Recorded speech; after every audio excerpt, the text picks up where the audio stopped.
brother! Hagrid's wand has always been a bit of a mystery to me. Or should I say, pink umbrella that can do magic. We know that Hagrid isn't supposed to do magic after he was expelled in his 3rd year and his wand was snapped in half. Expelled, of course, after being wrongly accused by this dingbat of releasing Aragog in the castle, leading to the death of Moaning Myrtle. So, how does Hagrid have a wand? How does it work? And guys, I have to tell you, we have a very cool theory for you today.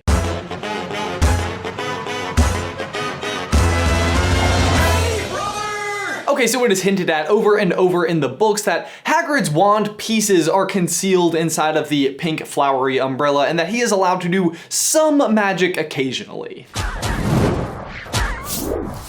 And he's able to use some magic to accelerate the boat through the water after he gets Harry from the hut and, you know, like engorges some pumpkins in his garden. Useful! Which is all well and good, who doesn't love a giant pumpkin, but Hagrid's wand is broken in half. It shouldn't be able to do magic at all. In Chamber of Secrets, Ron breaks his wand very badly. Not all the way in half, but does mend it together kind of sort of with spello tape, but either way, it barely functions for the rest of the year. Weasley's wand causes devastation with the simplest spells. We'll be sending Potter to the hospital wing in a matchbox. Snape is not wrong. It also eventually goes on to basically like ruin Lockhart's life. Odd sort of place, this, isn't it? Do you live here? And that wasn't even completely broken in half. And if we move forward to the Deathly Hallows, we see Harry's wand get broken in half even worse than Ron's, with just a tiny bit of phoenix feather holding it together. Harry tries repairing it back together, but it can barely produce a spark before it falls apart again. Ollivander himself even inspects Harry's wand and basically says that it is broken beyond repair. But of course that doesn't end up being the case, and Harry is able to repair the wand with the Elder Wand after he wins it from Voldemort. So how is it that Hagrid is able to do any magic at all with a wand that was literally broken in half? And it's not like Hagrid can just go buy a new wand either. Ollivander actually specifically references the breaking of his wand when Harry visits the shop in his 1st year. On top of that, Hagrid's wand is actually pretty unique even amongst wands. 16 inches, oak, rather bendy. Wand core, unknown. For now. According to Pottermore, wands are normally between 9 and 14 inches, and while the length doesn't normally have anything to do with the wizard's actual height, anything above 14 inches usually has to do with some type of physical peculiarity, which matches Hagrid perfectly. Interestingly, the same is not true for wands shorter than 9 inches, which usually has more to do with a lack of character. Umbridge! Oak could be red oak or English oak, and even though Rubeus means red, I'm thinking his is English oak. English oak wands are friends as loyal as the wizard who deserves it, demands partners of strength and courage,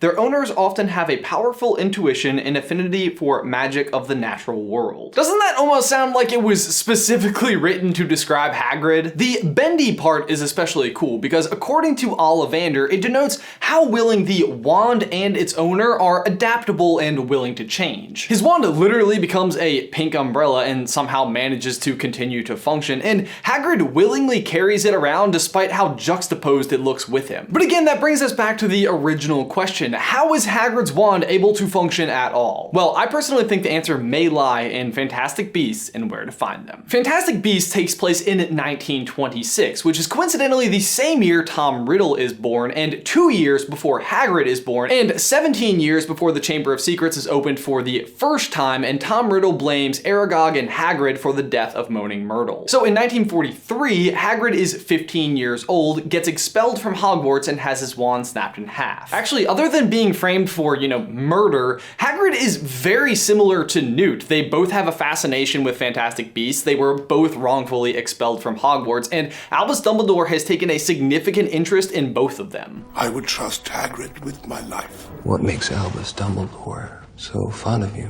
Now, why he has such an interest in Newt remains to be seen, but maybe the reason why he took such an interest in Hagrid so immediately was because of Newt. Dumbledore seems to be the only one that believes that Hagrid is innocent of the crime and suspects Tom Riddle. He certainly kept an annoyingly close watch on me after that. But here's where things start to get kind of fun. At the time, Tom Riddle wasn't the greatest threat to the wizarding world.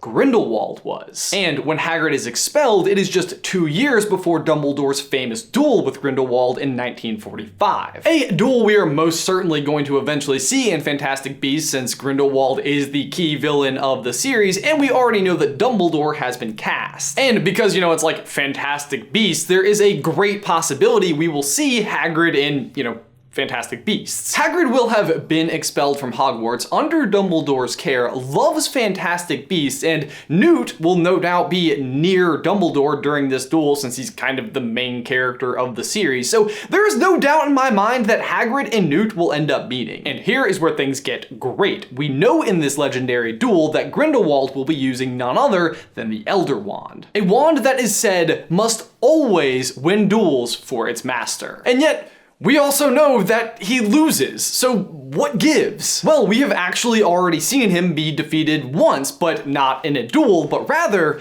by Fantastic Beasts.